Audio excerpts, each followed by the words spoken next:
All right, I haven't given an enclosure update in a while, but we've done quite a bit here. So there used to be a retaining wall that ran right along here, which prevented the tortoises from coming all the way across. And now they can use the entire enclosure. And we were waiting for this to establish itself. I was still working on the plumbing, lighting, all that stuff. And really, I still am. I'm just starting to realize it's going to be a never ending project.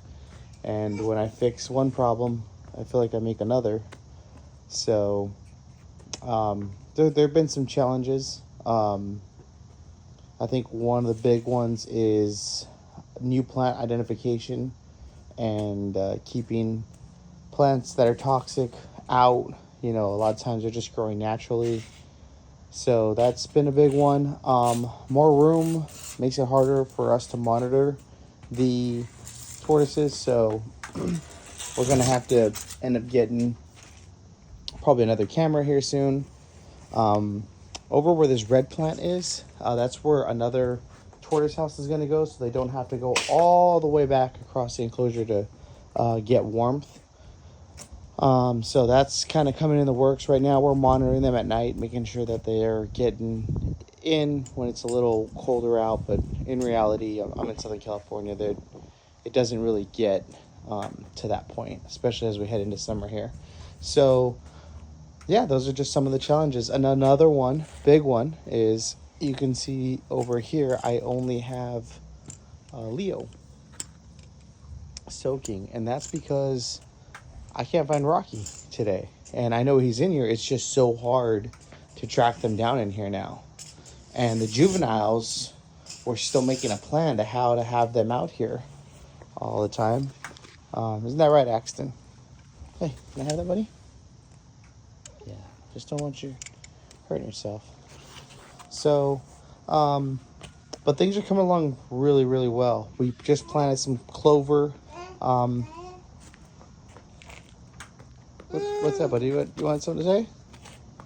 No, you're good? So we just planted some clover. We have cucumber here. What else? We had cucumber, squash, and there's something else in there. So we got some stuff going. We've actually harvested from our red bell pepper plant. So we've just planted some clover. And we're still establishing it. I'm going to continue planting edible plants. I really don't ever really want to stop that until I have absolutely no more space. And I'll get rid of plants I find that are either toxic or not edible, with the exception of the fountain plants. So back here, we're going to remove that red plant there, get rid of that, and that's where that's going to go.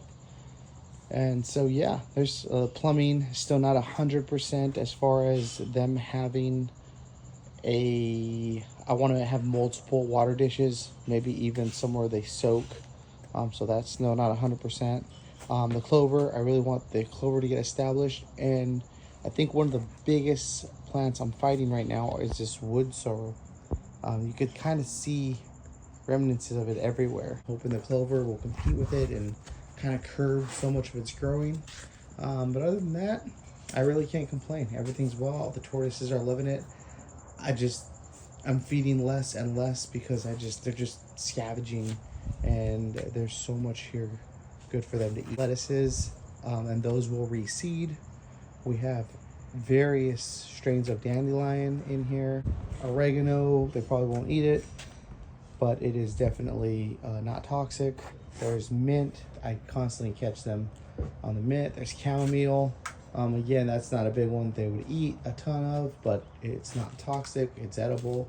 The rose they're constantly eating. The hibiscus they're constantly eating. So they're constantly eating. There's so much here. The succulents, the artichoke. I can go on and on. Clover. There's a ton they can forage on. There's wild grass growing. I've planted some timothy seeds a little while back. There's I'm trying to remember the name of some of these plants. There's nopals in the back there. So there's plenty that they're able to forage on. That's what they're doing. So I'll throw stuff in there, but usually it doesn't even get touched. And that's kind of what I was trying to build, somewhere they can eat naturally on their own.